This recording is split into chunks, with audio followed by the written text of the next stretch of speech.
Alright, so look at your weekly screen time and multiply it by 52 to get what a year looks like. Alright, now take that away from 80, which is average life expectancy. Alright, now multiply steps 2 and 3. Bruv! That is a mad tick. Close the app, make the ting. Close it. Close the app, make the ting. Make it. Close the app, make the ting. Don't prolong and elongate the ting. Don't do it. Close the app, make the ting. Close it. Close the app, make the ting. Make it. Close the app, make the ting. Cause scrolling your life away ain't the ting. I just done my doom scroll formula. I didn't think I was gonna see something mad. If you do yours, bet you a builder your heart will probably start pumping back. But once the time's gone, that's it. You ain't getting no rebates like you're deducting tax. Too many hours spent scrolling away when there's bare things that you could have done with that. If you wanna use time in a positive way, you need a constructive plan. Everybody's scrolling for comfort, but without research, how can you trust in that? What you intake influences you in some shape or form if you run with that. Access to information is amazing, but when it's too much, what comes with that? And the internet's vast, so if you wanna navigate, then you gotta move like a cook. Create the ingredients you consume, cause too much junk food's not a good look. You need to be careful when you're online. Everywhere that you look, bad news is afoot. Bad news is like bad food in the sense that it ain't too hard for man to get hooked. I don't care about who's beefing online, now you already read too much news in the hood. There's too many zombies making fun of celebrities when their own lives ain't good. If the world's already dark, then why would I wanna see even more shade in the room? It's like we're all trapped. Even the sun and the mail ain't telling man anything. But if you had enough bread to spend your time as you wish, then how would you spend that time? Would you still do what you're doing right now if you knew that you didn't have to rent that time?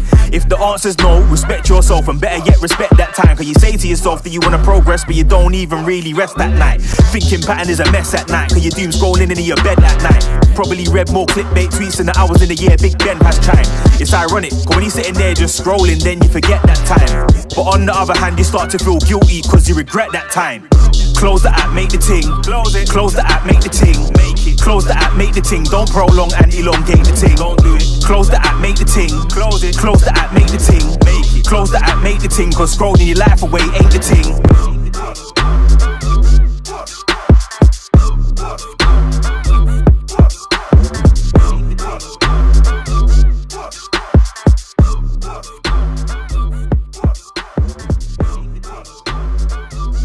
Yo, yo, yo. Hello, everyone. This is TMT and this is Sonic Yolk, folks. A newborn incubator through which I'll have the chance to deal with music in several ways. From hosting DJs for a mix to interviewing people. Today is the fresh kickoff of our new residency here on Free Earth Fam. Shout out Chipo, shout out the In-Between team for the support and the chance. So today we have a special guest here. His name is Elijah, for anyone who doesn't know him. And Elijah is a DJ, promoter, and a singular and peculiar figure in the music world from the UK. How you doing, man? I'm good. I just got off the plane. I'm here. I'm happy to be How was your flight? Good. I'm happy. It's a rare one. Safe trip? Where everything was on time. Journey here was smooth. Yeah, I'm happy to be in Milan.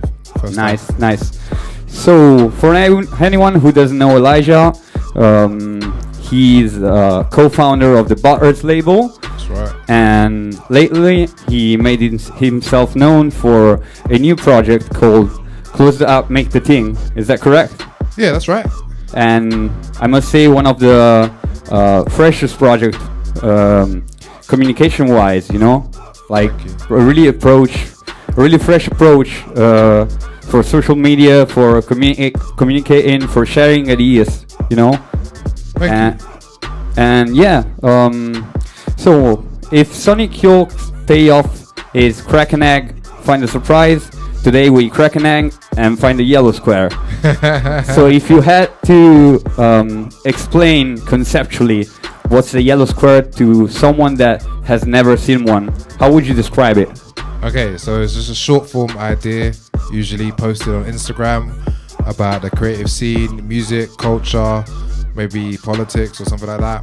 And maybe just a different way of thinking about these things. I think globally we're all connected now, but things function very different in each city, each culture, each community. And Absolutely. I think part of me wants to maintain that, like maintain the differences between the places. And then there's other parts that are like, okay, well, because it works in London, it's not going to work in Milan, or Milan works in London, this kind of thing. So there's like a lot of counterintuitive thinking, and I think as we got closer together, a lot of things have started to look and sound the same. I'm trying to push back against that, and the yellow squares are kind of just asking questions. Yeah, pushing boundaries maybe. Maybe there isn't a boundary. There is no boundaries. There is no boundary. There is no boundaries. So, my first question, I would like to ask you a bit more about your background and what was the process that brought to this latest project, because I know that there is a lot before. Yes. So in London, I guess the shorter version of the story would be I'm from East London. In my teenage years, the scene that was growing and became a thing was called grime. So a lot of the kind of breakout stars of that generation, Skepta, Jamie, Wiley, Dizzy Rascal, Lethal Bizzle, DWE, all these people, like the kind of like rap of its day from London and the UK. I was born in the place and lived in the place where that broke out. And Where at specifically in London? So I live in Walthamstow, which is like in the East London. East London. Yeah. So there's a big like culture of like pirate radio culture there. So DJing on air illegally, clubs in crazy places, and but it comes from a long history: grime, garage, jungle, reggae, dancehall. All these things are all kind of like one family of music. Yeah, sound system lineage, right? Exactly, sound system lineage. And I'm not Jamaican. Like my parents are Jamaican, and I've always had a connection to the island and place. So it's like, that's one layer. And then I started a label releasing grime as a DJ with my friend Skilliam. Met a whole bunch of other producers and artists, put on parties for a decade. Then the pandemic came, and I was like, okay, what next? Like, what is going to happen when everything reopens? And then that's where the square started, just questioning what this thing is. Yeah, so I read that in 2020 you deleted social media. Yes. Yeah, so I believe that we live in a time where a lot of people once in a while have that thought. Yeah. Like, what went through your mind? Because 2020 you delete your social media, and then 1 year later, first yellow square. Is that correct? That's right. So I think more people should do this. Even at the end of projects, it's like giving yourself a bit of time to reflect and to like, just step away from this thing. You know what I mean? Otherwise, take your time to think about it. Yeah, and just give yourself a break, because I think like one of these things, like if you think social media is going to be the answer to everything, then it will always be. And if you find another way, then other way might find you back there. So I just deleted it really out of it was July 2020, just after the conversations around George Floyd. I was just like a bit overwhelmed by that. I was like, you know what, delete it. And then by accident I left it deleted so long that the accounts went, so I had to start from zero as well. I wouldn't recommend that, but I mean, even that, I think it was good. It was healthy. It's a fresh start though. Yeah, it's a fresh start, exactly. And maybe with the next project, sometimes you need that. Yeah, I think the next project, maybe the next bigger project I'll do, or start something else, I'll just start again from zero. Why not? See what happens. Yeah, and what was the process that brought to the first yellow square? Like, how did you come up with that? Yeah, so the first yellow square is just scene, the word scene in the middle with arrows pointing out in a circle, and then the opposite, so scene pointing inwards. So it's like there's an active scene and a dead scene, like which way do we want to go? Or what, even if you change the word, what is like the most interesting and generative, like what creates new ideas, what is not reaffirming what existed before, because we can't just say, oh, like all of these definitions that we had make sense for today. Like I really draw a line between pre-2020 and today. Like it's like, you consider that a checkpoint? Yeah, 100%. It's a line in the sand. I feel there's opportunity for all of these meanings to change. DJ, grime, scene, techno, community, sustainability, all these meanings can change and develop into something new and useful for us. Yeah, absolutely. I mean, COVID was definitely a time in which people had to rethink the way that they can approach the way they spread whatever they're doing, right? Yep. Like approaching media, sharing the video streaming and all that stuff. Like, I don't know if I had to draw a connection. I'm just thinking about like, you know, the grime scene having the Pirates Radio as the only outcome in order to spread whatever they were doing. So I'm thinking that, like, agreeing with you, COVID definitely is a checkpoint where people had to have a fresh start. Exactly. And now, like, the grime thing in London is having another like burst of energy because people have been using Reels and like DJ Mac 10's channel and DJ AG's channel and using Instagram and TikTok in a very different way to how we would have done before. And it's changed the scene and it's made like a new energy. I think it's good. And this is kind of what I wanted to happen. Like I have this thread from 2021 where I was thinking of all of the things that would be good for our music in the next decade. And that was one of the things, like our music finding a new style of distribution to reach new people. And that's exactly what happened. It's crazy. So, do you want to send a track? Yeah, I can play one off this record. I'm just gonna press. I'm just gonna press play. See what happens.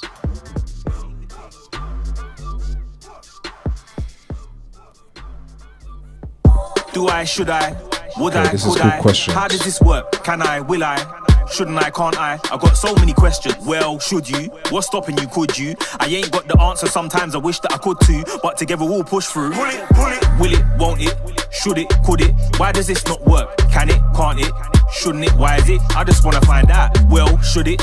What's stopping it? Could it? I know I don't know it all, but I'll try and answer to the fullest. And if you like it, pull it, pull it, pull it. I've got a question. How do I do what you do with after work and time and get paid more than you do? And can you show me the route to? I can't answer. Sorry, I need to be truthful. You can't shortcut this. It ain't gonna come instant. You still gotta jump through hoops. Ain't no magic or voodoo. Pull it, pull it. I've got a question. Is it time for a manager? Why'd you feel like you need one? Why'd you feel like it's crucial? What do you need them to do? You brought the audience, do the shows and make music. Figure out how a manager fits in your picture. How would that person be useful? And do they also choose you? Pull it, pull it. I've got a question. I wanna drop a new single. How do you think I should push that? First of all, keep it simple. Don't complicate things. Just release it now before the excitement dwindles. To cite an idea you ain't tried before and it might just pop like Pringles. Do it over and over and pull it, pull it. I've got a question. I had a great idea, but it don't seem to be working. Is it worth trying to fix it, or should I just move on? You know what I'm thinking? What might have worked then might not be working now. Swear one's not bad.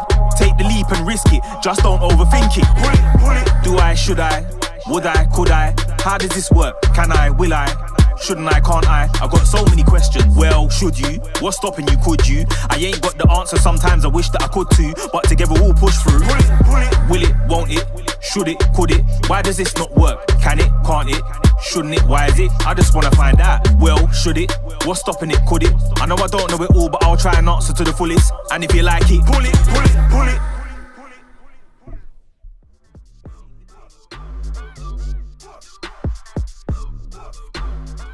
All right. And this was from the record Make the Thing, correct? Make the thing, yeah, exactly. Make the Thing. You know, I really love the way your communication is very motivational. This wasn't deliberate. Like it close out Make the Thing. It was Make the Thing is just. It was more reflex. It was like someone asking me, some advice about something on a Sunday, and I was just like, close out, Make the Thing. Like, I don't know. Like, it's more that I don't know the answer to these questions, and that song's called Questions. It's like, I don't know. We just have to go and see what happens, you know. And a lot of what I do is just experimentation and just figuring it out as I go. Like when we made one song, Yellow Square, and I didn't even think about what to use it for. Then I used it like as an entrance to Electra, and I was like, oh, we should put it out. Oh, of course. Like, why didn't I think of this? And then eventually I was like, oh, we should make a whole album. So these things I'm thinking of on the fly. I could not plan this, you know. Yeah. Trials and errors. Exactly. I mean, more errors than trial. Oh, yeah, more errors than trials. And DIY attitude, I guess. Yeah. Maybe. What else is there? There's no other choice. Yeah, absolutely. So we were just saying. It took 1 week to do this record, correct? Yeah. Well, look, I think with any of this stuff is that these ideas are swirling around in your head for years and then they come out. Or so even if the writing took a week and the recording took a day, that's just like the process of getting it out of your brain or like collating all the information that's already out there. So maybe I shouldn't say it took a week, because really it took maybe of course some amount of years. Not considering the gestation process, correct? Exactly. So yeah, it's like that. There's that old joke of like Picasso drawing a picture and it taking like 5 seconds, and they're like, why are you charging me 40 grand? It took 5 seconds. He's like, no, it took 56 years, you know, like this kind of thing. And maybe I should refer to the album like that. These are just ideas that are swirling. Yeah, it doesn't take long to get done. No, but what I find really compelling about the topics that you share is the consideration that you have about time, you know, as the only one of the main variable in order to project and do things in general. Yeah. You know, like the way that I was reading that this project, as we were just saying, like it took 1 week to be, you know, to put everything in line, and then everything was recorded in 1 day. Yes. Yeah. I mean, like, you know, one of the yours yellow squares actually say, think about how would your project change if you had just 1 year. Exactly. And I think this is like a good filter, because you know, if you think you're gonna, like, life changes, plans change, things get thrown at you, what can you do, you know, January to December, and like how does it compress your ideas? Does it change things? Does it make you faster on other things? Does it make you not want to do certain things? You know, I try not to plan beyond a year now, just because the world is changing so fast. Like when I started this project, it was still called Facebook, and now it's called Meta. It was Twitter, and now it's X. Yeah, I mean, like we was under a different government in the UK. I think you had a different one here too. Like it's a very different world, you know, and it moves fast. It moves fast, and it feels like it's just moving faster now. So yeah, leaving the space for or not even leaving the space, but one of the squares is actually time is the creative director. So moving with some sort of intensity, and then stopping, and then intensity and stopping. You know what I mean? So there's a bit of push and pull. So we were just talking about this third grime wave. I don't even know. I've run out how many grime waves there's been. Lost count. Well, the scene's been around for 20 years now, so it's pretty impressive for like like a DIY thing. I was just reading, you know, from Inner City Pressure, just Wiley saying it takes 15-20 years to build a scene, you know. Okay. And I don't know, it's just he had some, like, he could see it. Yeah, because I think maybe in the short term, if something doesn't survive, it's like a moment, and then if it survives long enough, then it becomes like a scene, a bit of infrastructure and all this kind of stuff, or understanding of what something is. But if it only lasts for a year or 2 years or something, it's like, it's a moment. It's just a very brief moment in time. Whereas I feel like we, as a grime scene, have made an impression on British culture for so long that, yeah, I think if someone wrote about the 2000 to 2025 about the UK, grime would come up. That's how, like, which is kind of good for where it started. Yeah, you know? absolutely. So, speaking about grime, and really like several genres from the UK. This summer I was at Deck Metal Festival. Yep. And yeah, like it was me and my mates. We really had a blast. I had the chance to see Goldie for the first time, but when the festival finished, like, one thing stuck in my mind, and I was like, I haven't heard anything new. Wow. Yeah. You know what I'm saying? Yeah. I'm just wondering, and I wanna ask these questions to ask this question to yourself. When's the last time that you heard something that was mind-blowing for its freshness, for like saying, look, I can't recall any kind of sound or genre to this thing that I'm listening right now? Yeah, it's probably I'm a piano. Yeah. In lockdown, just watching the DJs play on YouTube, the Major League sets and Scorpion King sets, and there was like, it had everything for me. It had, like, you know, songs, beats, MCs, different languages, dancing, unusual setups, so like in terms of the way they filmed it. Like if you think of like how a lot of DJ sets get filmed in Boiler Room, it's like focused on the DJ, but I watched a few of theirs and it was more focused on the dancers and the people around, and they were in like apartments and just cooking and just doing normal stuff, and I was like, oh, this inspired me, man. It was something very different. and yeah, it blew up in London as well. It's like it became huge, and the parties were good. And I think maybe when I grew up, the tilt of like the black UK was like Caribbean, and so like you have like reggae, dancehall, soca, calypso, all this kind of music. And now the tilt, like in terms of demographic, is gone to like West Africa, so like Nigerian, Ghanaian culture. And then the music's changed like that. So you have Afrobeats, Afrobeat, Afro swing, all this kind of music. And then now, like, you have this other tilt of like black electronic music from South Africa and other places in East Africa, Kenya, Uganda. And yeah, it's just widening this idea of like what used to be Black Britain. But I think it's just, again, the expansion. Yeah, it's expanding, definitely. Exactly.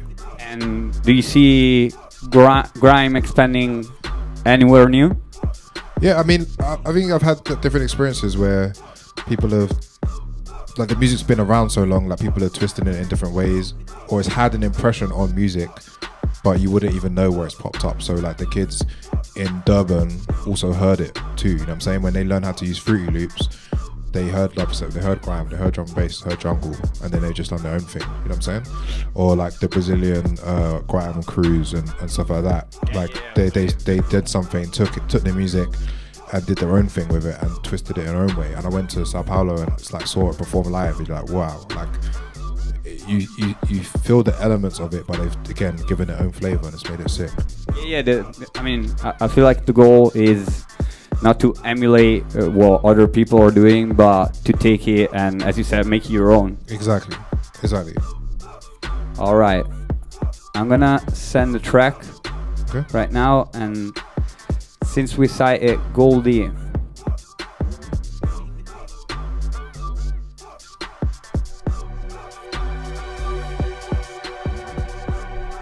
come to me in those open arms is where I wanna be. Living free. I need to be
back.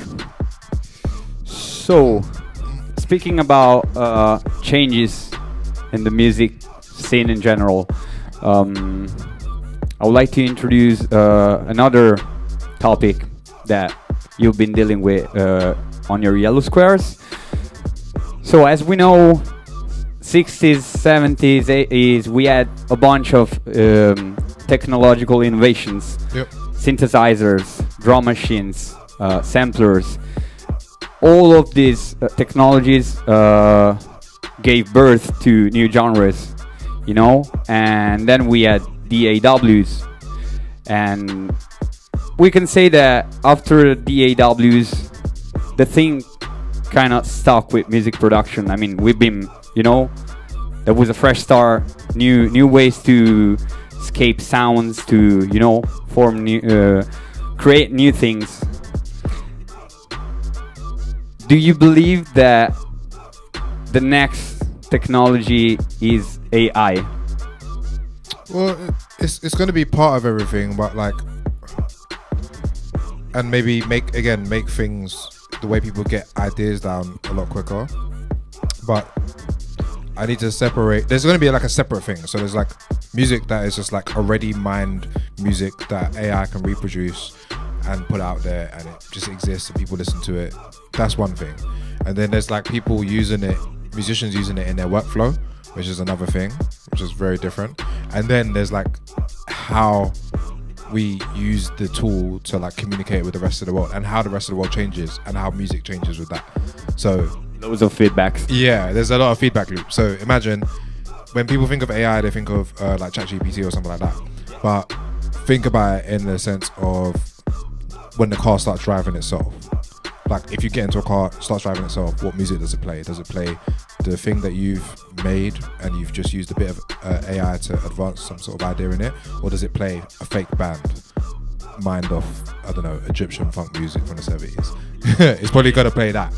And all the new spaces that come because of autonomy and robotics, that's going to be like the biggest impact. And like, okay, well, if a whole bunch of people lose jobs, what music is going to be made? What music is like? What are people going to say in their music? What are people not? You know, what are people maybe not going to be able to say? Those are the questions that are asked. So yes, it will influence production, or it will influence maybe like certain processes. But what ends up actually, like in a lot of places where you can't just say what you want. Maybe the people will be able to trace the music back to you easier. Like all these like little second order effects that people don't really think about. So I'm not gonna like answer it in the most obvious way, like, oh, AI is bad. But I think I'm trying to think about all of the things that people don't think about. Yeah, of course. Try to create a bit of awareness. And what I think about it is, I mean, I feel like a crucial point about this whole conversation, you just mentioned it, is when we believe that technology in general can replace whatever we're doing. Like, that's I believe that's a wrong angle. True. While as long as it stays a tool, like it can eventually, like, you know, enhance whatever we're doing. Yeah, and maybe we just deprioritize certain things. So, okay, when I think about it, we could have done this 40 years ago the same way, pretty much. Like two people talking to each other on a radio show has existed for a long time. And I think the more, again, the internet gets polluted with like just slop and just like trash, it's like the more important it is to have the conversations in real life. Okay, we've done hundreds of Zooms. People are like, yo, let's just go out and have a beer. Like we've done, you know what I mean? I've like watched all of YouTube. Like now I want to go out and watch a film. Do you know what I mean? There's going to be certain things. Even I've seen people saying this recently, that the films they want to watch aren't on the streaming services. So people buying DVDs again. Okay, how does that play into DIY culture? Are people going to make grime DVDs again? Because ultimately, I don't want to just sit and watch clips on Instagram. I want something that I can put on the big screen, watch back and forth over years, or, you know, pass around to a friend. Not just like, oh, viral clips. Like that's not really a substance after a certain point, you know? And what do you think it's our role I mean, it's not necessarily our role, but what can we do towards this situation in order to, you know, like I agree with you that we tend to, you know, get comfy and whatever. I'm just gonna doom scroll the whole day. Sure. But yeah, like, is But there just in any small way, I think, like, look, even this project is all the project is my ideas, an iPad, an Instagram, writing, sharing, having conversations with people. Obviously, I put it down in different formats, in the music, in the book, and visual installations and lectures. But those are just a magnet to bring people together. Has this record sold 1 million copies? No, it doesn't matter. It doesn't have 1 million streams. Who cares? It doesn't matter, you know what I'm saying? And I think everyone doing something in a small way to direct the traffic in the way they want, rather than like worrying about, you know, what you can't control what Zuckerberg's going to do or Elon Musk is going to do. We can control what's here, and that's why we're here today. Yeah, absolutely. And I'm gonna ask you a kind of provocative question.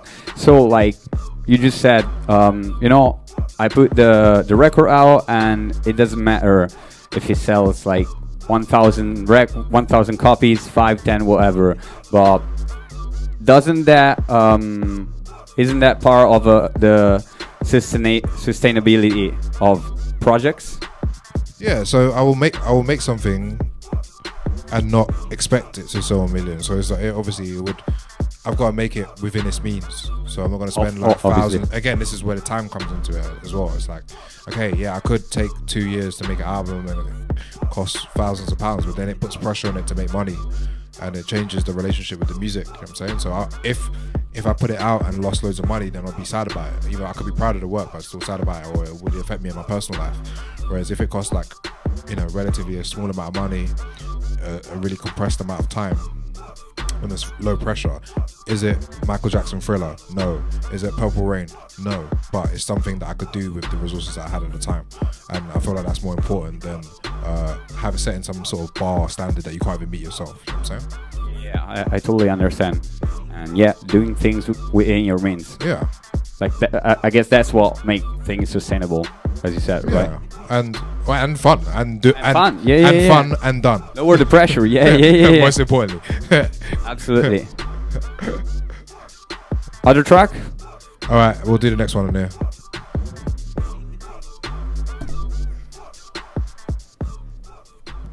The word of the tens was culture, but in this decade the word is community still. Togetherness wins. There's way too many things that the lack of community kills. Yeah, we're good on our own, but together we're strong. We need more community skills. We need to team up more. Each one teach one so the community builds. Asking for help is hard, but a lot of us struggled and nearly died on that hill. And if you relate, then you got a duty to make sure that's a thing nobody else feels. Artists need communities, cause without people, then you're just gonna stand still. And if you don't help others, who's gonna help you? Now you have to swallow that pill. Being alone is cool, but when you're together, then it ain't as hard to go far. If you ain't got like-minded people around you, then it's gonna make it hard. I know protecting your energy is key, but it's tiring when you're always on guard. How you gonna build these relationships with people if you don't give them a chance? And a one-dimensional view of what friendship means only serves to keep us apart. You can't connect with people if you always keep them at the length of an arm. Community takes so many forms, but you never know until you're deep in the dark. And it's never too late to form new connections. All you gotta do is just start. If you wanna see this thing of ours grow, then we gotta start sharing the resource too. If you got equipment, somebody needs them, borrow them that if it ain't being used. I ain't saying give out your things carelessly, my G, don't get confused. But the thing that's sitting in your loft at home might just help somebody else get through. When I say share the resource, it ain't only things, I mean information too. Sharing the gems don't cost you a thing, plus other people wanna learn from you. Link with your people and trade ideas, and in return you'll see alternate views. Peer-to-peer feedback's priceless when you got an idea that you're trying to improve. When you're alone, you'll go quick, but together, you'll go the farthest. Ecosystems are important, people power is like stardust. We need people, connect others, share the resource, don't guard it. If in doubt, just remember it takes a village to raise an artist. When you're alone, you'll go quick, but together, you'll go the farthest. Ecosystems are important, people power is like stardust. We need people, connect others, share the resource, don't guard it. If in doubt, just remember it takes a village to raise an artist.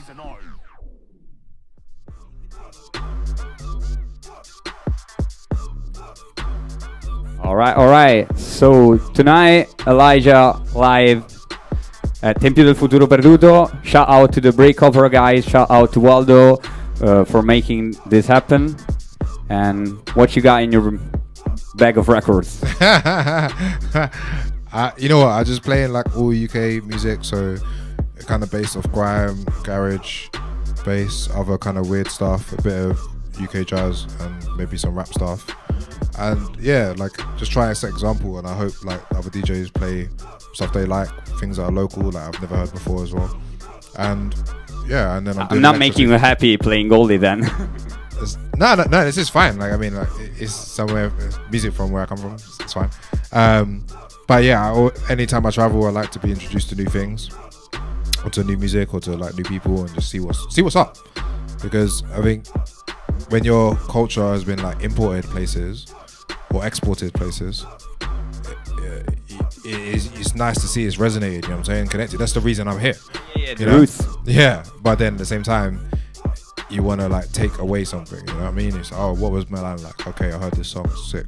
Okay, cool. Everywhere you go, you want to be able to report back that something's happening there, you know what I'm saying? So, you know, tomorrow when I get back to London, I'll be like, okay, cool. I don't want to just say I had a good time.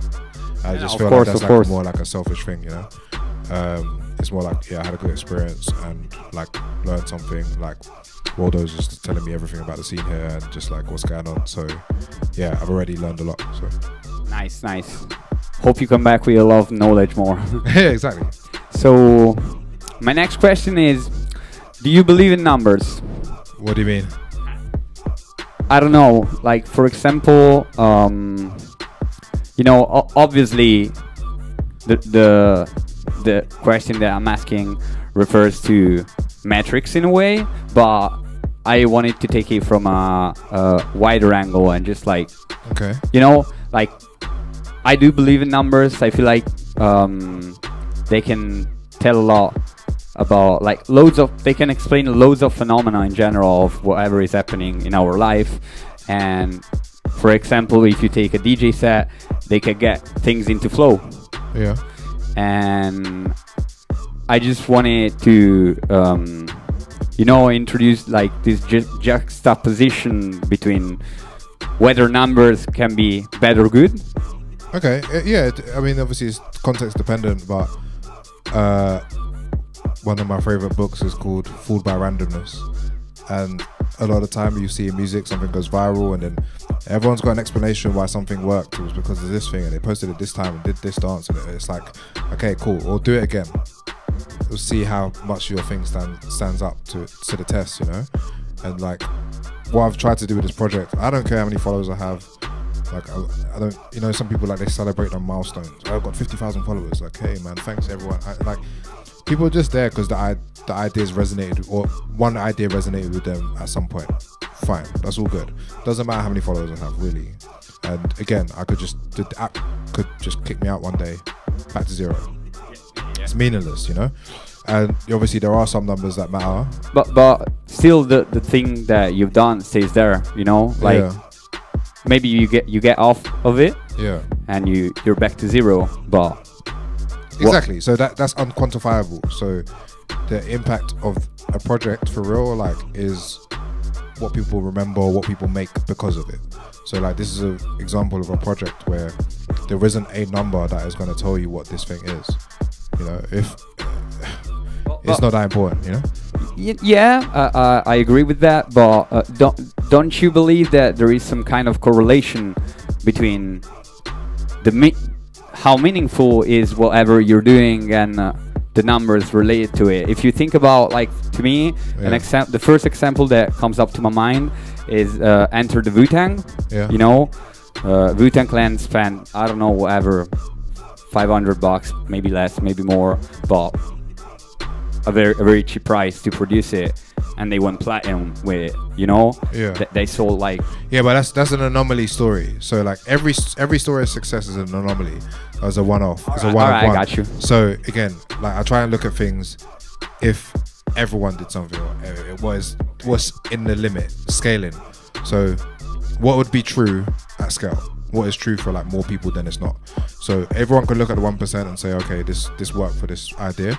Okay, well, if you base your logic off the 99%, then you come up with a different framework, which is not the way people usually look at things, especially in an industry of anomalies, because you only remember Wu-Tang Clan because you like that music and because it became super successful. But there were thousands of people trying to do exactly the same thing at the same time. And so really, it's not that they were right. It's like if you feel okay, if there was 1,000 people trying to do it, Wu-Tang won. Yeah. Then you shouldn't follow Wu-Tang. Yeah, absolutely. You should take the example from the other 1,000. Yeah, fair enough. Right? Maybe that's another way of looking at it. yeah, absolutely. There is a different angle. Yeah. So yeah, did you come from the airport by Uber, taxi? No, we got driven. You got. What music came up from the radio? It was just talking. It was just talking. All right.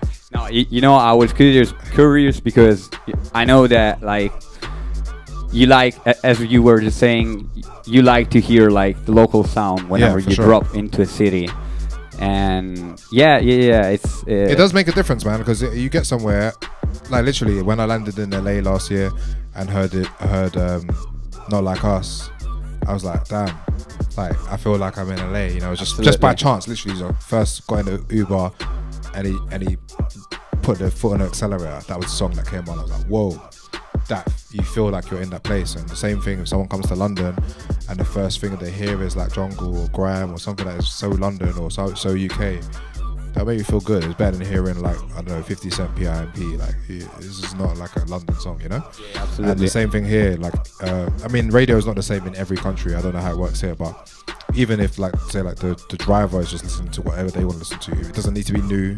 It's just like, okay, if you got like a Turkish driver and they just listen to their Turkish song, cool. That's like, that gives you a signal into how they're living and thinking about it, you know what I'm saying? Yeah, I know what you're saying. And actually, you know, I was following all the things you were saying about global pop music taking over into, was it BBC Radio? Yep. Like too much of it. And I find it interesting that, like, to me, whatever is going on, not everything that is going on in Italy right now, but a lot of it's Italian. Like you will hear like Italian music from the radio, but I feel like that sometimes what could be our problem is that we tend to translate whatever is happening globally into our country, basically. Okay, yeah, that makes sense. You know, and I don't know, I sometimes to me it's just like, it feels like they're like, you know, they're doing the homework. That's how we say it in Italy. And still trying to find the best way to make music likable for anyone, not really trying to work on their own thing. Okay, I understand. Yeah, so what do you think people should do differently?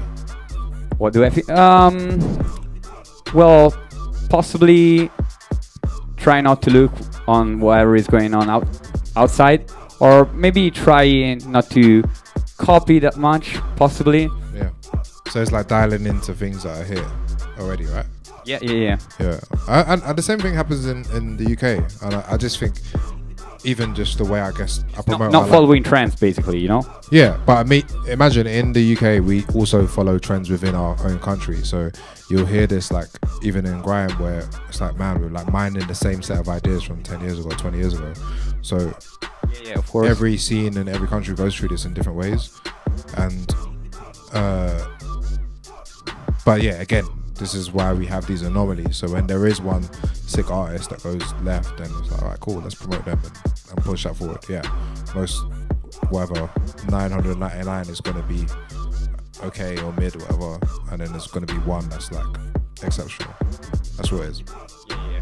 So I'm gonna push some things that I like. Yeah, do it. This is actually Italian, and Team Crow fam, shout out to Team Crow, and this is a fresh new song, just came out tonight. Awesome.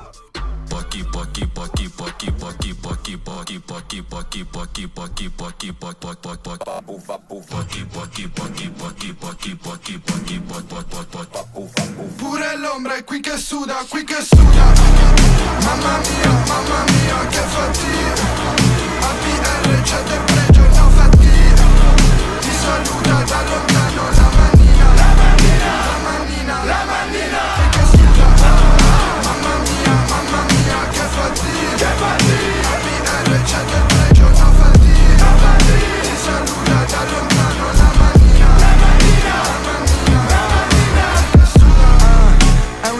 avervi addosso come i corvi. Pensa a te, se mi accollo anche le voci. Certi giorni morivo tutti i giorni. Tamagotchi. Con i giorni, sono in giro con i giorni. Nel quartiere sotto ferie porto i fiori. C'ho una rabbia, esce solamente oggi. Lì da tempo come il piscio, come il sushi. Vada. Pure l'ombra è qui che suda, qui che suda. Mamma mia che fatica. APR c'è del pregio, no fatica. Ti saluta da lontano la manina. La manina. Che suda. Mamma mia che fatica. APR c'è del pregio, no fatica. Ti saluta da lontano la manina. La manina.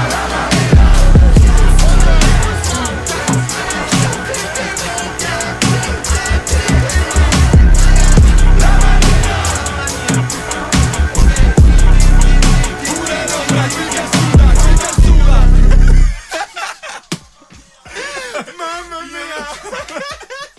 Io non sono partito.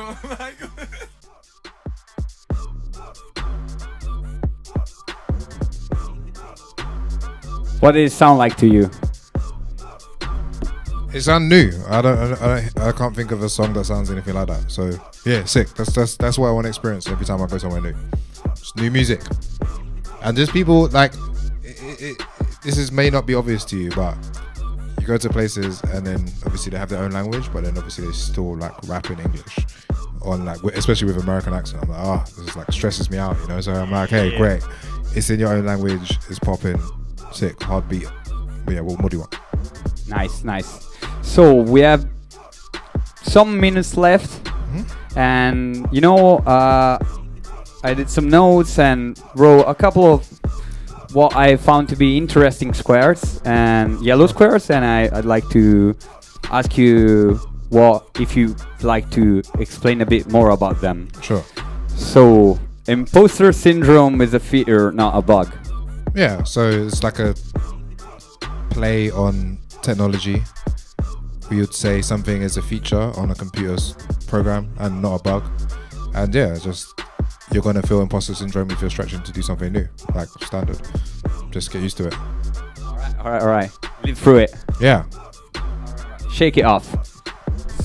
Another one that I found pretty interesting was the culture is more important than the economy. Yes. And culture is micro data, and economy is macro data. Yes. So what I mean by this is I follow like British politics, and they always say, oh, the economy is going to be going up and things in the economy are going to be better. And what they want you to think from this is that by the economy doing better, you'll be doing better. But what we've seen in the last 20 years is divergence between the economy or companies or the stock market doing well and people doing well. Culture is the people, what people do, how people live. Does it matter if we spend all of our time, energy making the economy better if our lives are worse? No. So if I was a politician, I would talk more about culture, how people spend their time, how long it takes for them to get to work, how much they pay for their energy bill, rather than this idea of an economy. No one cares if it says there's 6% inflation instead of 7%. All they care about is whether they can pay for their meal or their gas bill. You know what I'm saying? So these abstractions are deliberate to confuse you, but the reason why I use the word culture in that way is because most of the time you think of what culture, you think of art and culture, and I think culture being reframed as people is like important. Yeah, I get that, but another question that I would like to ask you, one of your other yellow squares is the creative director. That's right. And is Ran a consequence of economy? No. So if the reason why rent is high is because they haven't been building in the way they're supposed to be. That's it. And there is now, because so many people are landlords, are invested in real estate on that thing, there isn't an incentive for them to build because it would mean that they get less rent money. So we're stuck in a situation where every government will say, we'll build more houses. It's like, well, the rich people don't want to build more houses because then their stock would go down.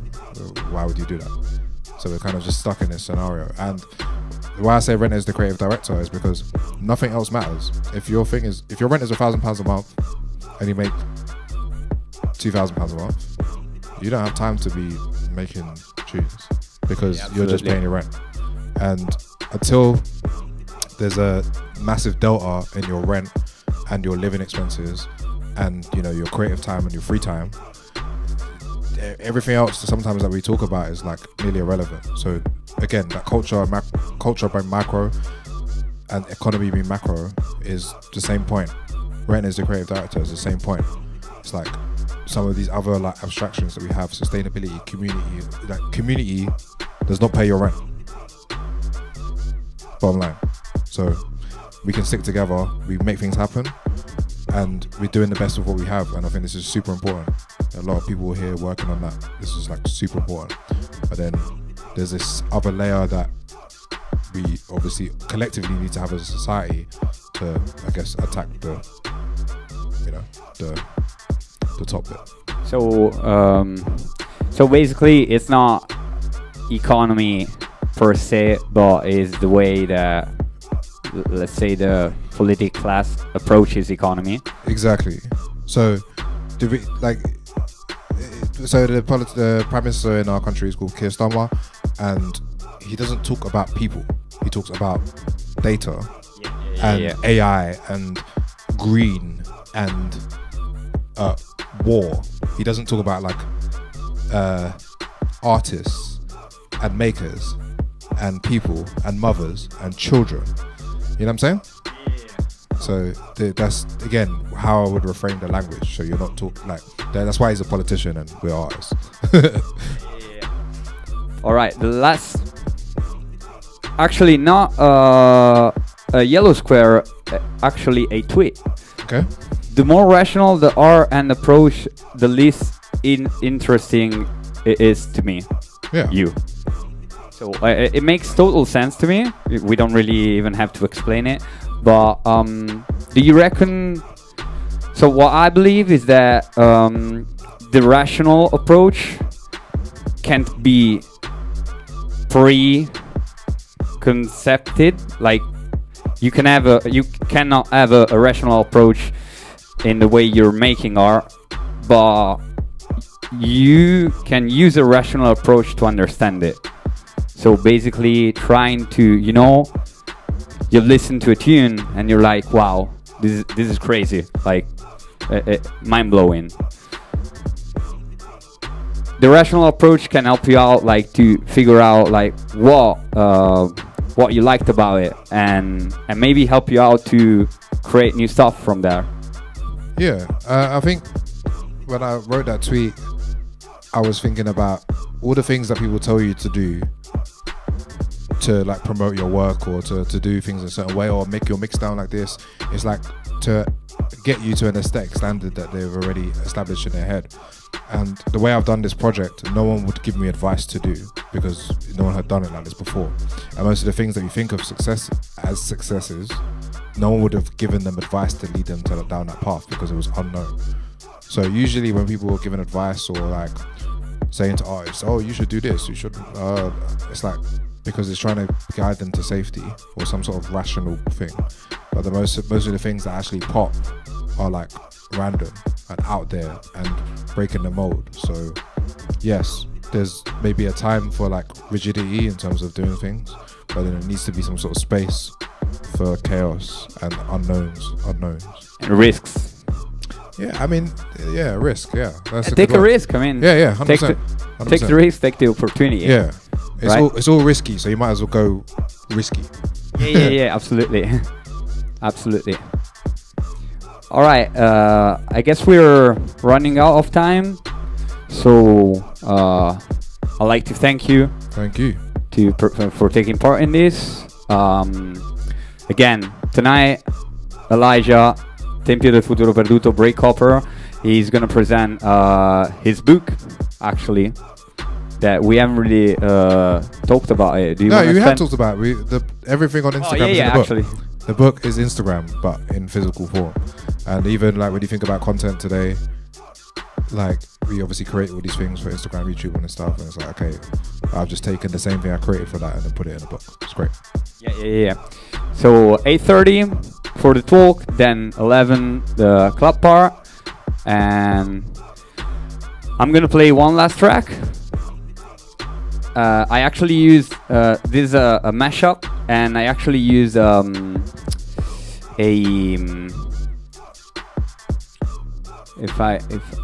there it is. I use an AI vocal remover to make this up. And thanks everyone. This was Sonic Yolk.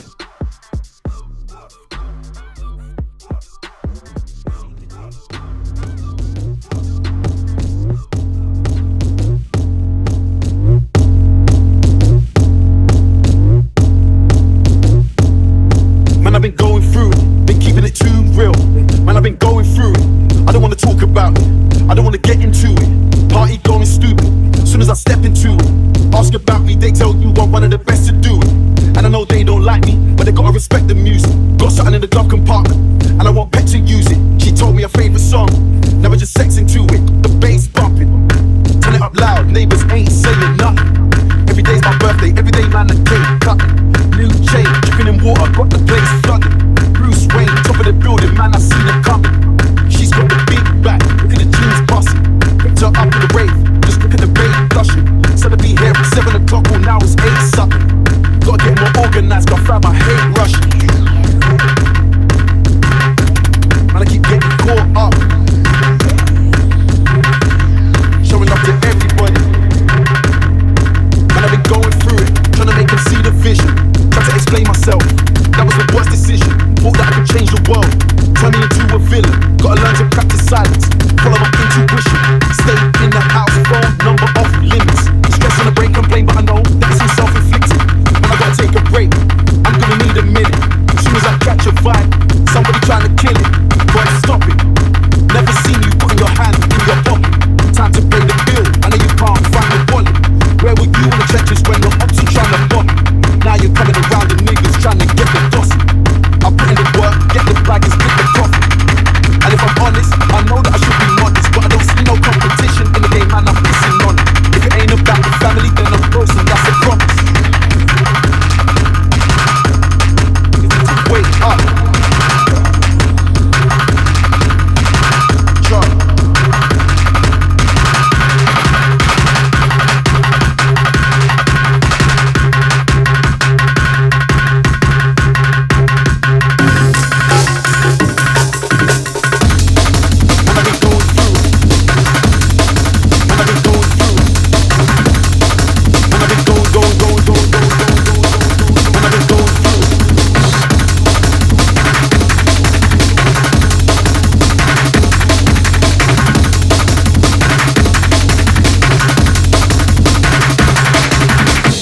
Out the candles, everybody scream my name. Told me to make a wish. Look at what I became. Look how they look at me. Never gonna be the same. Said they wanna be like me. You don't know what you're saying.